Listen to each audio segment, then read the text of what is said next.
Hi, I'm Dick Wagner. Welcome to the Crest Network. Today I want to talk to you about 7 language strategies. These are mostly words or phrases that help you increase your sales power, strengthen your sales presentations, and it works in just general conversation as well.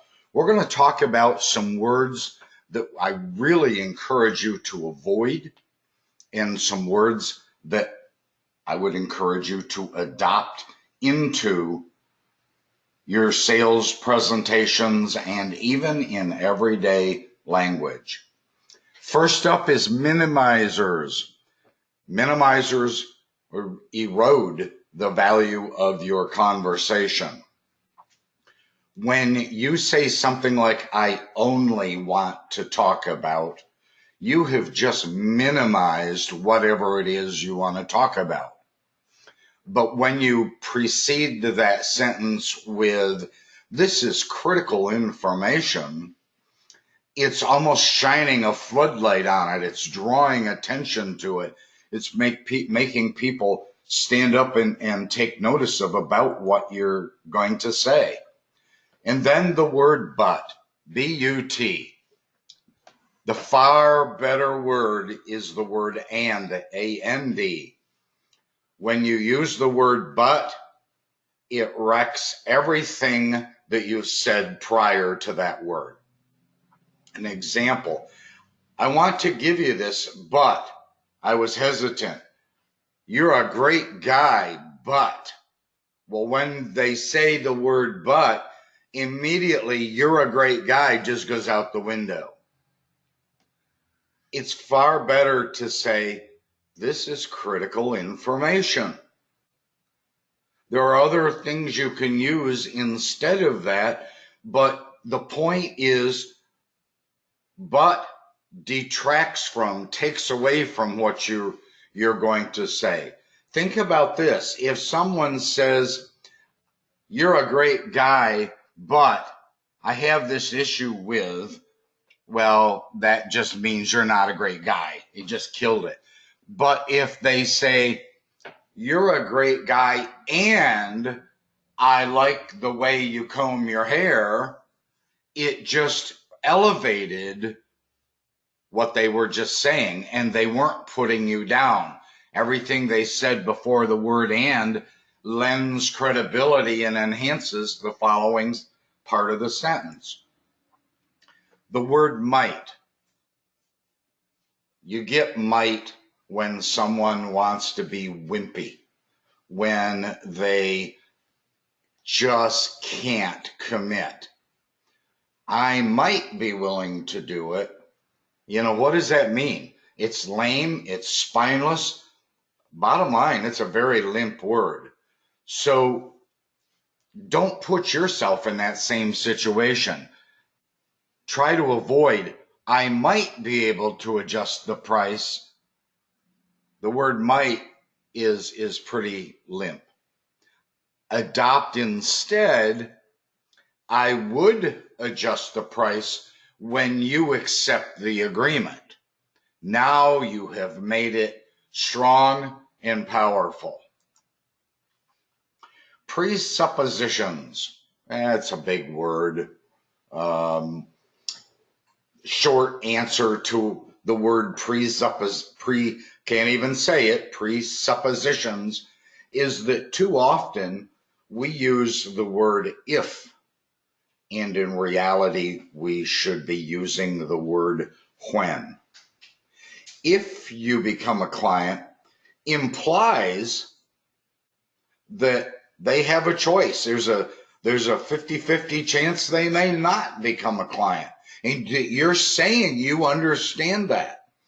But when you adopt when you become a client, it's presuming to both you as the salesperson and to them as the client that they're going to become a client. There isn't any if about it. And then euphemisms.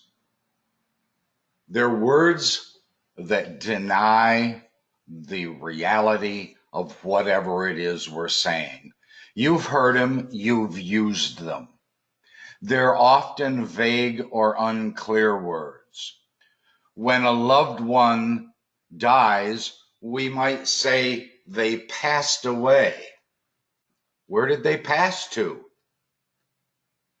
Come on, folks. Passed away? No, they died. Passed away is a vague or unclear word. The dog was put down.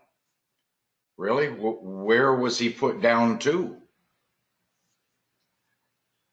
Yeah, she was giving us an awful hard time at work, so we let her go. Where'd you let her go to? You let her go to the park? Did you let her go down to the local bar to have a drink? Well, if you fired her, she probably did. But passed away or put down or let go, they're euphemisms. They're words that we use to soften or, once again, minimize what you're really trying to say. It's far better to adopt clarity, to be very precise and say exactly what you mean. Too many people and too many times we beat around the bush, we're vague, we don't say exactly what we mean. And when that happens, as you have heard many times in your lifetime, poor communication typically means no communication. Why? The word why. In many circles, the word why is almost an indictment on the intelligence of the person that's hearing the word why. For example, if someone says to you, why are you doing that? It's almost a put down. It's almost a punch in the face. Why are you doing that? Questions your smarts. It questions your integrity. It questions your ability to think logically. A far better word or a far better phrase in place of why are you doing that or why did you do that? It's like think about this. You're talking to your child and you say, Billy, why did you do that? That's an accusation and he knows it. So it's so much softer, it's so much better received if you say, Billy, how did you decide to do it that way? That's so much softer. That's so much more gentle. It's not an indictment. It's not a put down. It's asking them in a very soft but succinct way, how did you decide to do it that way? And last but not least, people say there is no such thing as mind reading, and you haven't met my wife yet, because my wife will tell you she can read my mind all the time. Mind reading means that you can easily misread the other person or misunderstand their comments. I encourage you to avoid a phrase like, or thinking, believing that you know exactly what they mean or exactly what they say. The reality is, it's far better to ask what they're thinking so that you can get a more clear picture or a better understanding.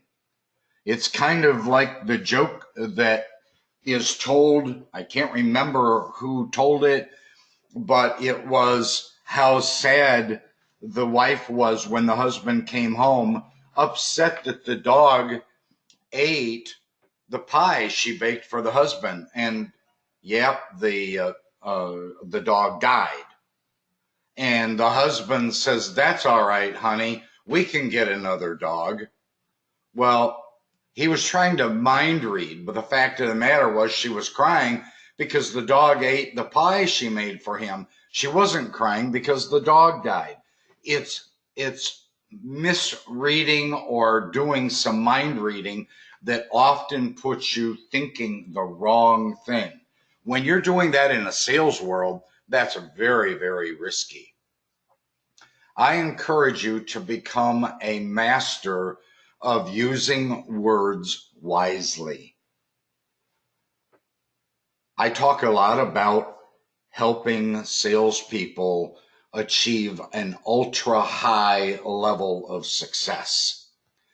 Becoming a master of using words wisely is one main highway toward helping you as salespeople become ultra high success stories. I'm Dick Wagner. Thanks for watching. The Crest Network appreciates all of your support. Thanks so much.